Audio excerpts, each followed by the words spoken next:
buenas noches, bienvenidos al banquillo, les saludamos como de costumbre a través de TSI. Hoy, 29 de noviembre, seguimos analizando los resultados de las elecciones del domingo 26. ¿Qué lección han dejado a los hondureños estos comicios?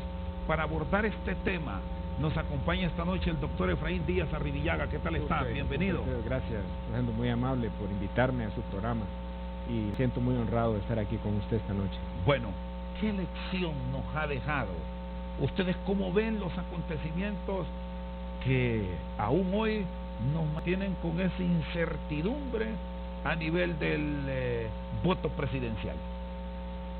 Yo diría que habría que verlo en dos etapas. La primera, el proceso de elecciones en sí, fue un proceso para mí muy ejemplar, cívico, con una alta participación de la ciudadanía, en términos generales en paz y mayores problemas, una alta participación, y debo destacarlo, de los jóvenes en este proceso electoral como no se había tenido en otros procesos anteriores. Esa participación de los jóvenes fue muy importante.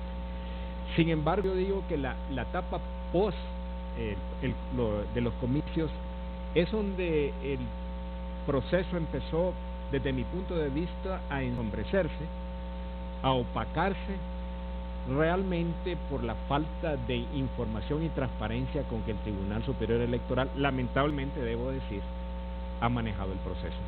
Este es el 10º proceso electoral que hemos tenido, y en ninguno de esos ha sucedido lo que ha sucedido esta vez.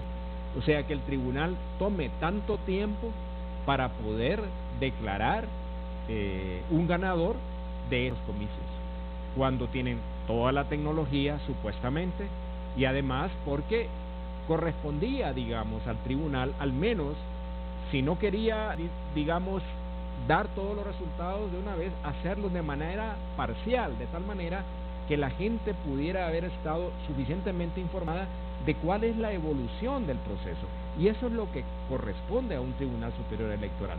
Pero al no dar las elecciones ha introducido no solamente incertidumbre, pero Rosendo García, sino que también duda de qué es lo que pasa. Nadie sabe realmente qué es lo que está sucediendo. Se habla de que faltan procesar actas que vienen del área rural, pero eso tampoco se ha dado en otros procesos. No se ha diferenciado entre lo que es el voto urbano y lo que es el voto rural.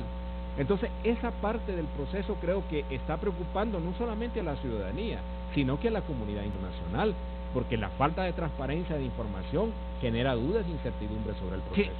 ¿Qué sectores como el Departamento de Estado, que hoy se ha pronunciado y diga que esperemos los resultados oficiales del organismo electoral, y que diferentes actores de la sociedad hondureña, empresa privada, organizaciones no gubernamentales, sociedad civil y otros componentes estén pidiendo que esperemos esos resultados del organismo electoral, puede dar ese compás de tranquilidad que ahora mismo debe tener la ciudadanía? Yo diría que sí, porque si no las cosas se pueden deteriorar en el país. O sea, si no hay una pronta decisión, si no hay una información adecuada, ya los ánimos de por sí estaban caldeados. Usted sabe perfectamente que esta elección fue precedida también por una polarización del electorado hondureño, y de alguna manera quedó reflejada en esa elección.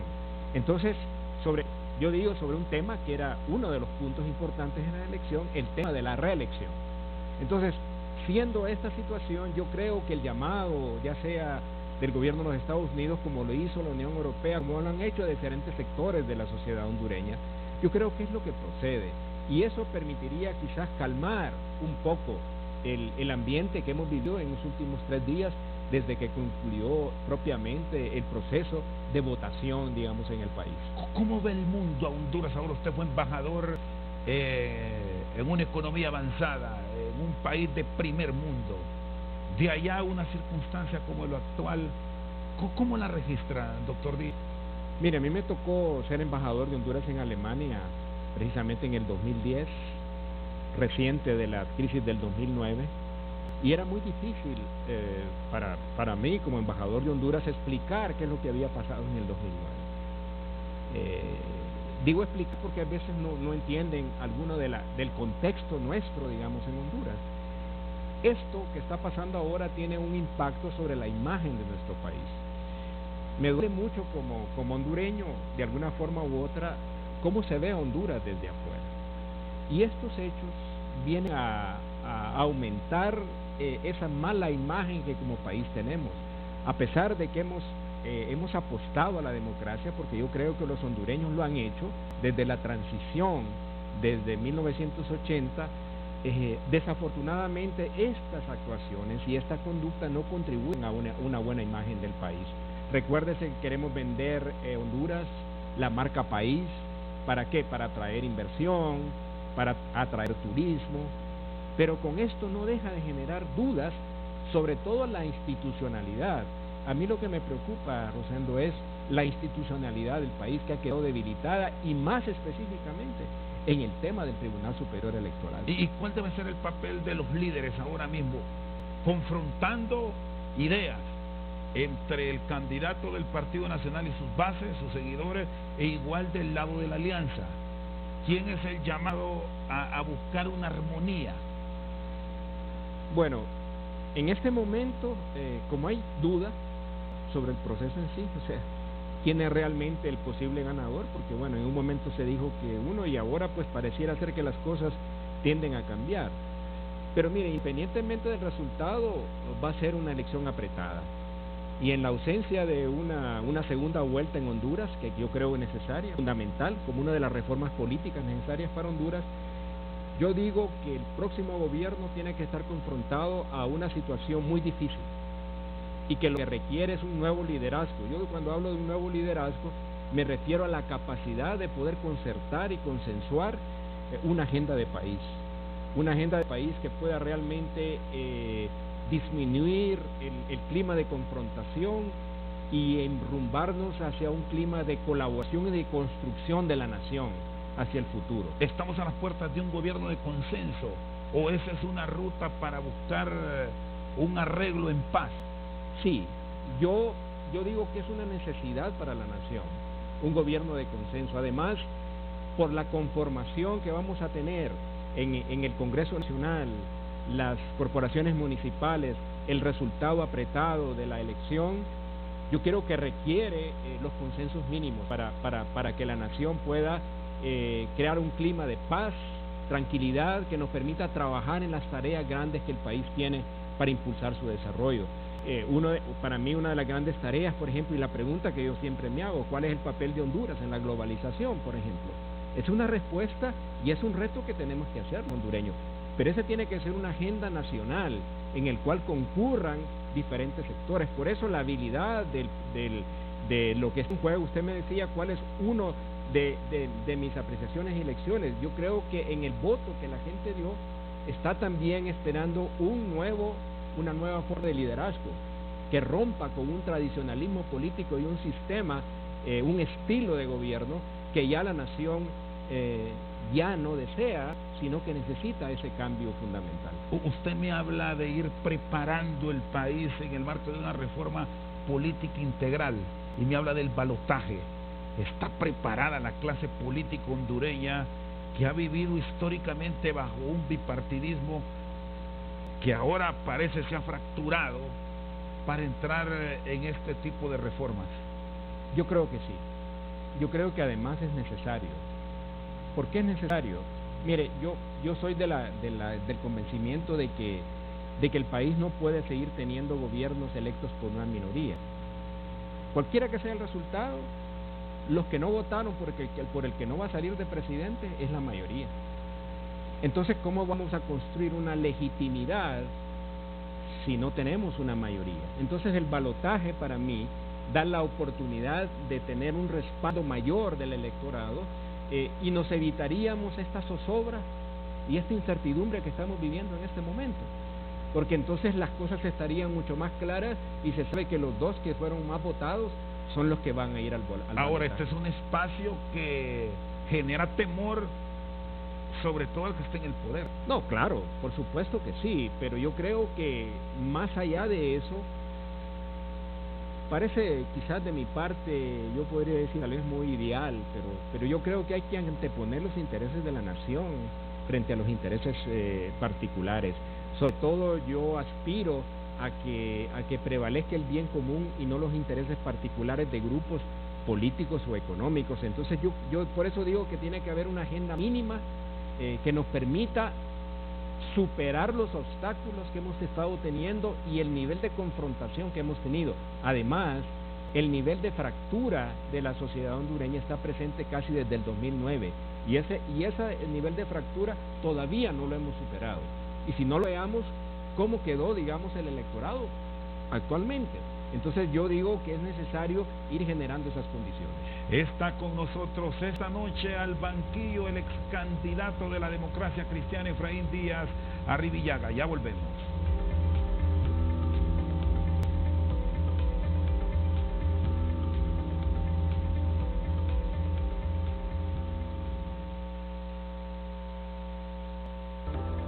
Ya volvemos con su programa Al Banquillo. Gracias a Seguros Atlántida. Hacemos más por usted. Feliz navegar, feliz navegar, feliz navegar. Mientras contigo al WhatsAppear. Ay, qué veloz se me fue la foto. Ay, qué veloz se cargó el video. Ay, qué veloz internet te digo con mi smartphone a navegar.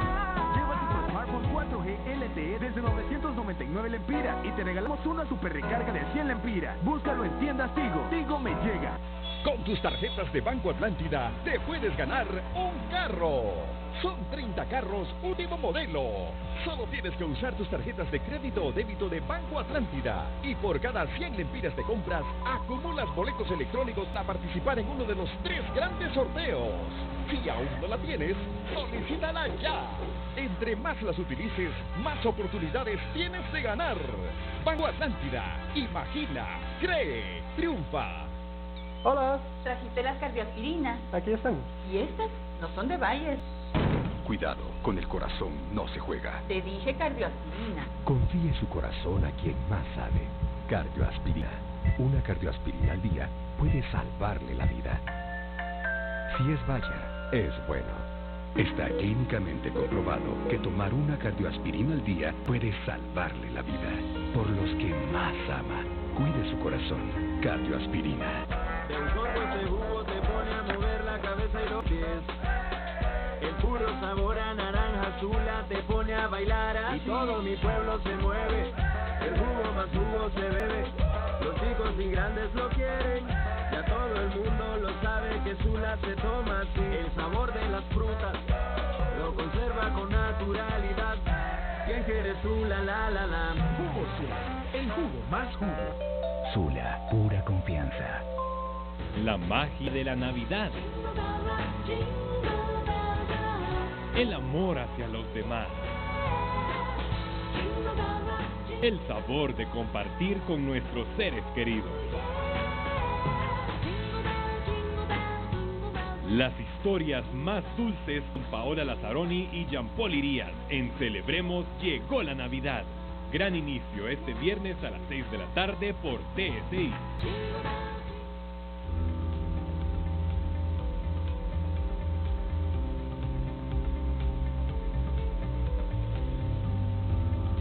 Sigue con nosotros al banquillo el doctor Efraín Díaz Arribillaga. ¿Qué análisis le deja la participación de los partidos emergentes? Usted aspiró a la presidencia de la República por la Democracia Cristiana y parece ser que todos se fueron quedando, y más bien el último partido que se creó en Honduras es el que vino a romper el tradicionalismo del bipartidismo en la nación. Sí, indudablemente que el papel de los partidos minoritarios no ha tenido ningún peso realmente en el electorado hondureño. Inclusive nosotros mismos, en el tiempo que participamos, nunca entre los dos, Pino y Democracia Cristiana, pudimos sacar más del 5% de los votos totales en el país. Entonces hay que preguntarse entonces que hay una configuración de fuerzas políticas que se agrupan alrededor de 3 grandes agrupaciones políticas: el Partido Nacional, el Partido Liberal y el Partido Libre, ahora en alianza con el Pino. Entonces esas son ahora las 3 grandes fuerzas que existen en el país. Y eso me parece que es de alguna manera u otra alrededor del cual el sistema político hondureño se va. Digamos, hay un partido como el Partido Nacional más hacia la derecha, la Alianza y Libre más al centro izquierda, y quizás el Partido Liberal con algunos problemas de identidad, yo diría, no se puede ubicar totalmente porque cierto espacio del Partido Liberal casi fue desplazado en la elección, digamos, presidencial. No así lo podemos ver en las elecciones a diputados y de corporaciones municipales, donde ahí, desde mi punto de vista, ha prevalecido más el tradicionalismo político. Y los partidos, bueno, que ya ni les debemos llamar emergentes, si el Pino es del 69, ya la Democracia Cristiana apareció en la elección del 81, ¿en qué han fallado que no han logrado dar ese paso para competir, para buscar no solo la representación que ha sido volátil en el Congreso?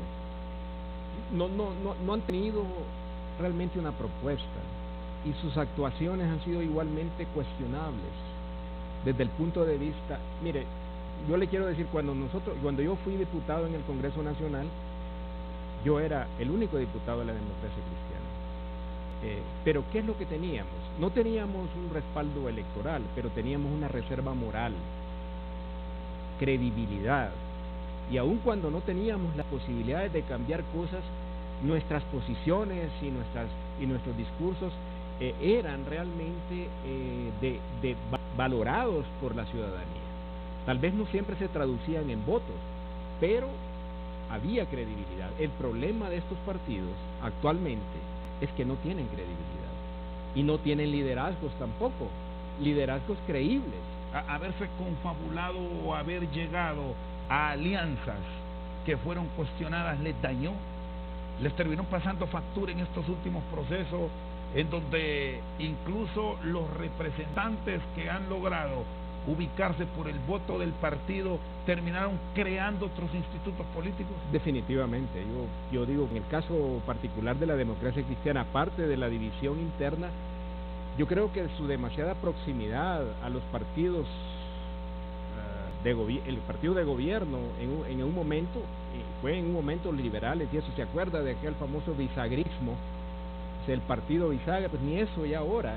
Miren, yo no estoy en contra de las alianzas, yo creo que las alianzas son importantes, pero cuando los partidos pierden su identidad, entonces dejan de tener influencia en lo que pasa, y quizás eso es lo que ha pasado con estos partidos, que no han tenido manera de poder realmente presentarse como creíbles y confiables ante el electorado del país, y los resultados de ahora son muy claros, ¿verdad? Ahora no sé cuántos diputados van a sacar estos partidos, creo que va a sacar una cantidad de diputados, pero hasta ahí van a llegar, no van a pasar de eso, y el sistema electoral de diputados es tal que favorece a los grandes partidos. En este mundo cambiante, ahora que las alianzas se permiten en los últimos dos procesos, la alianza real, la vista, no la que se hace bajo la mesa o por componendas, es la ruta que le queda a estos partidos, como ya lo experimentó el PINU, ahora plegándose públicamente a un partido con fortaleza electoral como Libre. Sí, pienso que es válido. Yo creo que es válida esa posición. Fíjese que cuando estamos en los años 80, mi propuesta era la alianza del PINU y la Democracia Cristiana. En aquel entonces, cuando solo era el Partido Nacional y el Partido Liberal, los grandes partidos. Yo creo que es una opción válida para esos partidos, y yo creo que la Democracia Cristiana ha estado ahora más próxima al Partido Nacional que cualquier otro partido, entonces parecía haber sido lógico, digo yo, en el caso de ellos particularmente, o de Vamos, haber estado más en una alianza política con cierta influencia, digamos, en el programa de esto, que ir solos y tener un resultado que realmente no es bueno para estos partidos, y también el mismo análisis puedo hacer sobre el resto de los partidos que están ahí. No encuentro que haya alguna razón fundamental. Yo siempre he sido de que es importante la representación de las minorías. En una democracia creo que es importante el papel de las minorías. ¿Por qué? Porque la democracia es pluralidad, y el espectro político de Honduras debe abarcar a todos los sectores. Y si esas minorías, el pueblo les confía su mandato al Congreso, y luego se van a vender o a hacer alianzas. ¿Cuál es la reacción que tiene? Sí, el por eso le electorado digo, yo digo que ese es precisamente lo que la gente ha podido ver, de que aunque han tenido representaciones en el Congreso, estas no han sido determinantes, no han tenido realmente una verdadera voz crítica frente a lo que pasa. Es lo que yo le puedo decir de lo que hacíamos nosotros, no porque me quiera decir frente a los televidentes lo que hicimos, pero aun cuando no me pasaban absolutamente nada, estuvimos ahí siempre señalando las cosas y lo hicimos realmente con credibilidad y confianza. Por ejemplo, yo me siento satisfecho de haber presentado la iniciativa del aguinaldo y el pago del séptimo día. Nosotros la presentamos, yo la presenté en el Congreso Nacional y al final pasó como ley. ¿Por qué? Porque era una legislación que gozaba con el respaldo en aquel momento del movimiento sindical del país.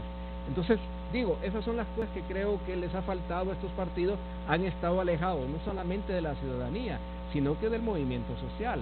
Entonces, partidos que no evolucionan van progresivamente a morir. Y este alejamiento que han tenido, bueno, prácticamente la mayor parte de los partidos políticos de la verdadera base de la estructura de movimientos poderosos como el cooperativista, las organizaciones obreras, ¿cómo la analiza? ¿Es acaso pérdida de fuerza que han tenido esos sectores o es que el mismo fraccionamiento que han tenido los dirigentes por meterse a política les alejó en parte a las organizaciones políticas?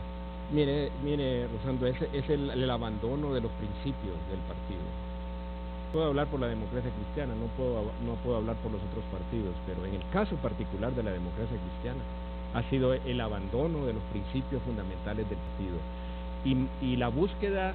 Mire, una vez alguien muy importante me decía de que lo importante es llegar al poder más que otra cosa y que nos habíamos vuelto demasiado ideológicos y no pragmáticos. Y entonces que el pragmatismo significaba negociar posiciones. Fuentes de ingreso, esos son hoy algunos partidos. Esencialmente así es, si usted lo quiere ver de esa manera dura, pero es real eso. Pero yo en el caso particular del partido que ya no pertenezco oficialmente porque me expulsaron en el 2010, es sencillamente el oportunismo y el inmediatismo, nada más. Eso es todo, no hay una lucha como lo teníamos antes, las vinculaciones con el movimiento social, con otras fuerzas políticas en el país para poder construir un proyecto distinto. Y creo que el partido tenía una lucha de muchos años con una propuesta para la nación como una alternativa, y ahora ya no son alternativas. Con esta lección que nos deja la elección del domingo, que hoy nos mantiene en vilo a todos los hondureños, es momento para que las organizaciones políticas comiencen a acercarse a estos sectores, nuevos electores que vendrán en futuros procesos ya con la modernidad en sus manos. Sí, yo digo que una elección importante es, por ejemplo, el papel de los jóvenes en estas elecciones. Y cada vez más, como pasa en otras partes del mundo, que la democracia ahora se está moviendo hacia los movimientos ciudadanos. O sea, la ciudadanización de la democracia es un aspecto importante para los procesos del sistema político, y los partidos que se alejen de eso van a ir perdiendo su caudal político y van a estar siendo debilitados. O sea, aquello de decir yo tengo una base que es tanto, o que con ese número cuentan para ganar una elección, se va a perder. No es que se va a perder, pero no va a ser determinante. Como lo hemos visto acá, y aún en las elecciones anteriores, el voto independiente, el voto indeciso ha sido fundamental en que ha quedado presidente. Y aquí, o en esta elección, hemos visto que no es suficiente el voto duro de los partidos, sino que requiere llegar hacia una composición diferente de la sociedad hondureña. Mire, hay dos cosas que le quiero señalar que creo que es importante decirlo acá. Primero, el papel de los jóvenes. El 60% de la población hondureña es menos de 30 años. Esa es una realidad. Y segundo, el país es cada vez más urbanizado. El 54% de la población hondureña vive en las ciudades, ya no vive en el área rural. Entonces hay un cambio en la sociedad hondureña. Es una sociedad en transición hacia una sociedad mucho más urbanizada. lo cual significa que hay hacia el futuro una nueva composición de la sociedad, y que si los partidos políticos no suben a ese carro, se van a quedar atrás. ¿Le ve futuro a estos partidos que sigamos considerándolos como el término de público emergentes? Pues si no se renovan y si no replantean su estrategia y su agenda, yo creo que no van a tener futuro. Y lo hemos visto ya tenemos casi desde el año 82 para acá, y su crecimiento ha sido muy limitado, lamentablemente. ¿Debe el país, y en ánimo de también no estar gastando, a nivel del organismo electoral, sacar de competencia a estos partidos que le representan gasto y que hemos visto en el proceso de domingo, que ni siquiera sacan los votos de sus representantes en las mesas electorales? Sí, el tribunal o el organismo electoral que esté tiene que aplicar la ley. La ley lo establece con mucha claridad. El que no saca una cantidad de votos determinada pierde su partido. Y pasó la vez pasada, que después los volvieron a reintegrar, ¿se acuerda? Alianza Patriótica y ahora lo que se llama el Frente Amplio quedaron fuera del proceso, pero después el tribunal lo volvió a meter. A ese punto me interesa conocer sus conceptos.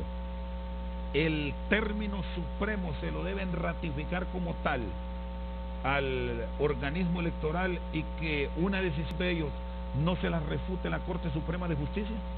Porque eso fue lo que pasó justamente con estos partidos. La Corte los mandó a inscribir nuevamente. Sí, yo digo que el tribunal debe tener su competencia sobre el aspecto electoral. Claro, no podemos coartar los derechos de los ciudadanos, ¿verdad?, a formar partidos, a elegir y ser electos. Pero poner cuotas.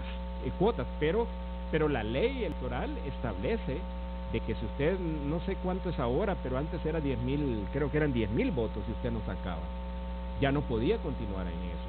Entonces yo creo que el tribunal o el organismo electoral o la ley electoral tiene que establecer las limitaciones para que los partidos no puedan seguir, o darles un plazo determinado para que ya en la siguiente elección puedan participar si sacan el número de votos que la ley requiere para permanecer con su personería jurídica.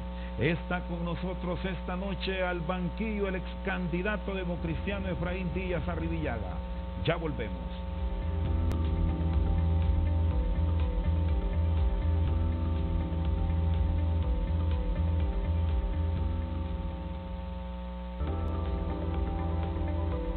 Estás disfrutando Al Banquillo gracias a Tigo Me Llega.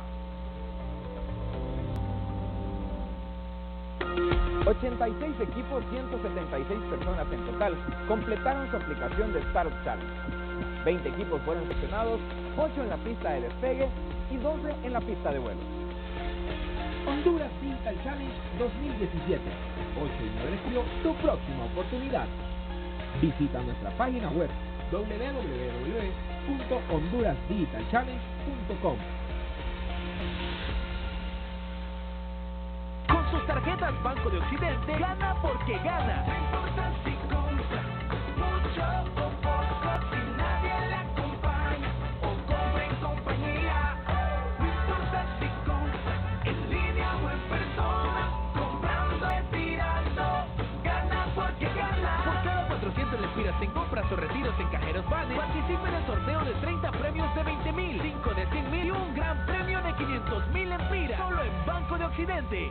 Cuando tienes colitis, este es el precio que pagas por la comida. Ya no te preocupes por lo que vas a elegir. Toma QG5, el tratamiento que te ayuda a aliviar los 5 síntomas de la colitis desde la primera toma, como espasmos, inflamación, dolor en el bajo vientre, gases y distensión abdominal. QG5, alivia más de un dolor. Descúbrelo tú también.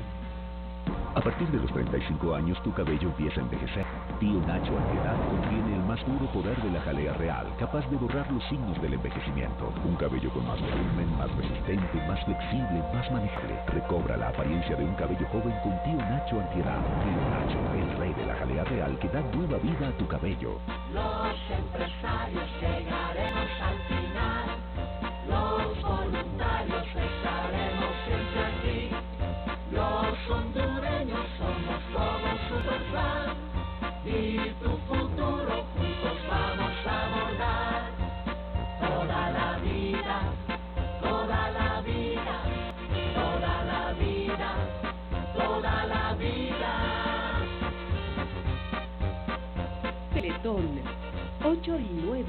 noviembre. No soy ajeno a lo normal, pero confieso que he pisoteado a medio mundo. Perseguidos. Gran estreno, sábado 2 de diciembre, 10 de la noche por Telecadena.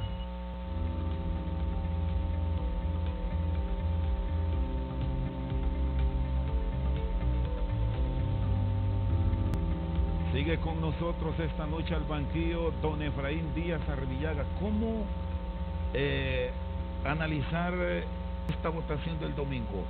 Buen posicionamiento en alcaldías, buen posicionamiento a nivel del Congreso Nacional frente a una dificultad en el voto presidencial. Traiciones, arreglos bajo la mesa. Mire, yo siento que lo que sucede en la elección presidencial, y quiero repetirlo, primero fue una votación en contra de la reelección. Ha sido una votación en contra de la reelección, y no tanto por la reelección en sí, sino como la manera como se llegó a esa reelección. Entonces yo creo que eso fue un factor importante. Hay veces que la gente votó no tanto por como contra de, y también de alguna manera hay un voto de castigo implícito en la votación presidencial. ¿Pasó factura el desgaste que genera el gobierno? Pasó factura, de eso estoy plenamente convencido. A nivel presidencial es muy claro. Yo creo que el hecho mismo de que estemos en este momento en una carrera casi empatados, digamos, por lo menos las cifras que se tienen, nos indican que independientemente de cualquier cosa, la gente estaba queriendo otra cosa. Eso para mí es muy claro. Y lo que introdujo los elementos para mí totalmente cuestionables es que el tribunal primero saca un primer resultado y después hay un silencio cómplice de manipulación, apostando a qué, no sé. Y uno lo pudo notar en la primera intervención del presidente del tribunal. Pero ¿por qué los diputados cambian esto? Y son los mismos en muchos casos, incluso algunos ciudadanos que tienen 37 años de estar en el hemiciclo, 34, muchos que fueron compañeros suyos incluso. Sí, es una buena pregunta, fíjese, pero digo que el llamado al voto en plancha o voto en línea, que el propio presidente lo hizo, creo que les funcionó a los diputados. Y que esto es válido en la democracia. Y es que además, Rosando, el sistema de elección de diputados, el voto de partido cuenta. ¿Por qué? Porque entre más votos usted saca como partido, jala diputados hacia el partido. O sea, el residuo que le va quedando a los demás va siendo muy poco. Por eso es que entonces los partidos estos muy pequeños, si no tienen suficiente volumen electoral, entonces no tienen suficientes diputados. Entonces el sistema ese tiene que ser revisado de alguna manera u otra, desde mi punto de vista.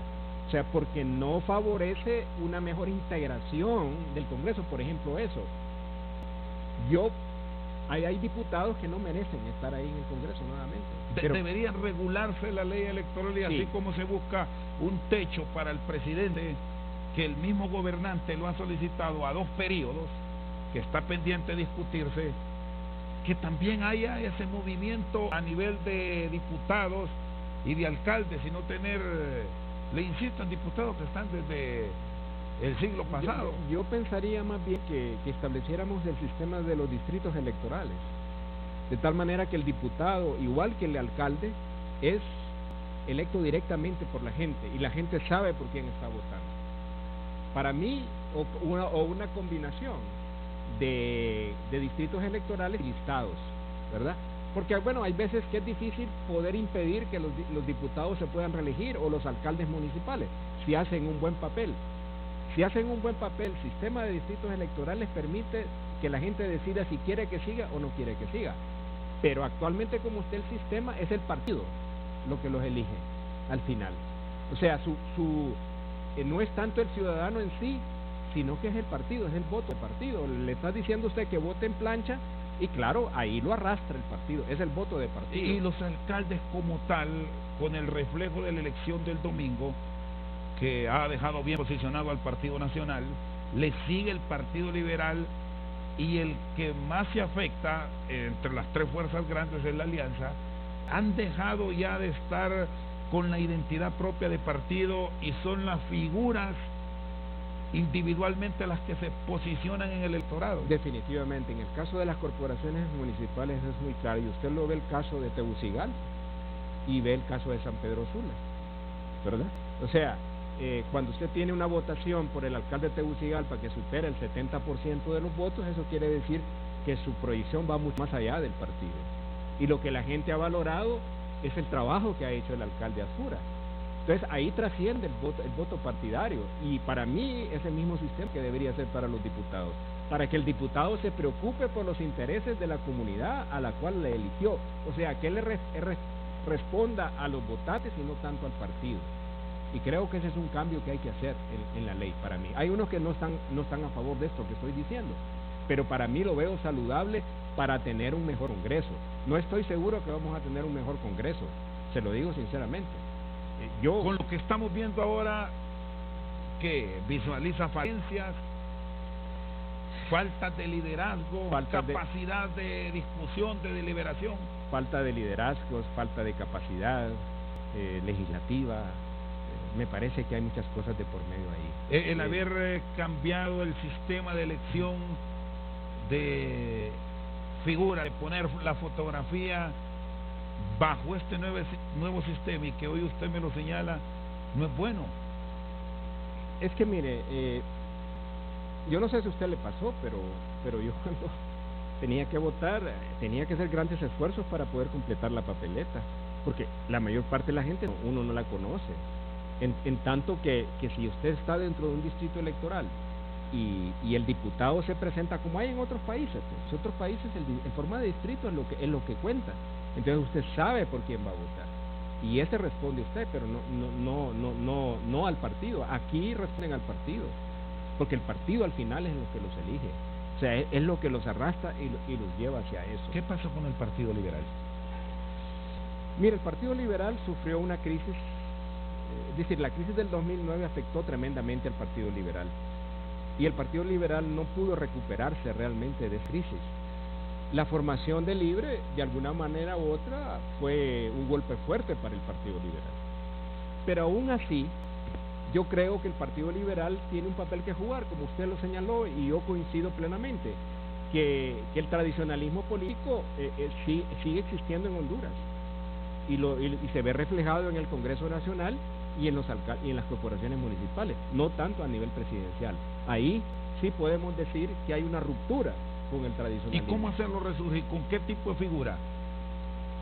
Mire, yo he dicho algo que, bueno, primero debo decir que el Partido Liberal, yo considero que la existencia del Partido Liberal es saludable para la democracia hondureña y es saludable para el sistema político hondureño. Ahí hay que hacer un cambio de líderes, de liderazgos, ya liderazgos que están totalmente obsoletos, que ya no representan nada, están totalmente fuera de las tendencias de la sociedad hondureña. Y si el mismo aspirante sigue buscando esos caciques, ¿qué hacer entonces? Pues sí, o sea, ese es el problema del Partido Liberal, y yo digo también, Rosando, que el partido requiere un replanteamiento de su identidad como partido, porque su espacio casi fue desplazado por estas dos grandes fuerzas de ahora, el Partido Nacional por un lado y la Alianza por otro lado. Entonces se redujo lo que el Partido Liberal podía hacer. Entonces yo creo que sí es importante el liderazgo. Yo considero que no es correcto, por ejemplo, de que ahora se quiere inculpar al candidato Luis Zelaya del fracaso del Partido Liberal. Yo no lo veo eso correcto, porque si bien hay culpa, debe ser de todos que no trabajaron en función realmente del partido y trabajaron más en función de sus propios intereses, ¿no? ¿Hacen bien algunos dirigentes liberales ahora estarle diciendo a Luis Zelaya que se vaya, que se retire del Central Ejecutivo por la derrota del pasado domingo? No, yo considero que eso es totalmente equivocado. Yo creo que el Partido Liberal tiene que hacer acopio de sus mejores líderes, tanto mujeres como hombres, para poder replantear y reconstruir el Partido Liberal. Y creo que Luis Zelaya, con todos sus defectos, como todos lo tenemos, creo que hizo un esfuerzo por eso. Lo que pasa es que no lo acompañaron, tampoco se pudo lograr la unidad. ¿En qué falló? Yo creo que, mire, se pensó que la llegada de Luis Zelaya como un outsider, que se le llama, iba a cambiar eso, pero no tuvo el impacto que se pensaba. Y yo creo que estratégicamente, pero ese es mi punto de vista, Rosendo, y pueden diferir conmigo, pero yo creo que el paso más importante hubiera sido la unidad del Partido Liberal con Libre y con la Alianza. Hubiera sido el paso adecuado para fortalecer ese espacio. Eso no se logró, se pensó que quizás él podría ver, pero era muy difícil hacerlo, porque el electorado estaba demasiado polarizado, y la figura de Narrala, de alguna manera u otra, de Salvador Narrala, cambió un poco la correlación de fuerzas en el país, y Salvador captó el nuevo votante, el voto joven, el uso de las redes sociales. Fue algo novedoso en esta campaña, que desplazó los medios tradicionales de publicidad y propaganda política. Entonces yo creo que esa es una lección que tienen que aprender. Pero yo digo que el Partido Liberal para mí tiene que replantearse su estrategia, su identidad como tal, desplazar al liderazgo que ya para mí no tienen razón de ser dentro del Partido Liberal, y quizás las aproximaciones a otros actores nuevos en la sociedad hondureña que son fundamentales. ¿Lo ven alianzas? Sí, yo creería que es posible. ¿Y esas alianzas serían posibles con esos líderes que todavía están ahí? No lo veo difícil. El papel de Luis Zelaya, ¿cómo entenderlo? Reconocer a Salvador Narrala. Me parece que es un paso que a unos lo han criticado, pero me parece que un paso es una muestra de que de alguna manera u otra, puedo no estar hablando con él, pero es una suposición, de quizás él hubiera deseado esa proximidad, ¿verdad? Que si él pudiera haber sido el candidato de la alianza, pudo haber sido si se hubiera negociado adecuadamente, pero no se negoció o se le impidió negociar. Recuérdese que él tampoco pudo unificar el partido, no lo pudo unificar, y por lo tanto se debilitó en el camino. Él fue y reconoció a Salvador, y ahora la tendencia dice lo contrario. Ese escenario, ¿a dónde nos puede llevar? Bueno, es que mire, este cambio de tendencia a mí me luce bastante rara. Yo le voy a decir sinceramente, y lo debo decir a los televidentes, yo tengo mis reservas sobre que si eso es real o no.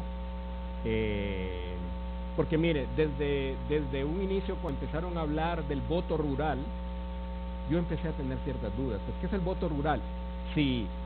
¿Cómo es posible que si usted ve el mapa electoral de los departamentos, y usted ve que Salvador gana en la mayoría de los principales departamentos del país, ¿cómo es posible que en departamentos donde hay una menor población van a cambiar, digamos, esa tendencia? A mí no me parece lógico eso, ¿verdad? ¿Tendrán tanto peso eso al final o no? Entonces esas son las preguntas que uno realmente se hace, pero bueno, eso es lo que se está proyectando, y uno aquí no puedo yo ponerme a decir si eso es correcto o no, pero debo manifestar que tengo mis reservas sobre si eso realmente refleja totalmente lo que la gente quiso en el momento de la votación. Está con nosotros esta noche al banquillo el doctor Efraín Díaz Arribillaga. Una pausa, ya regresamos.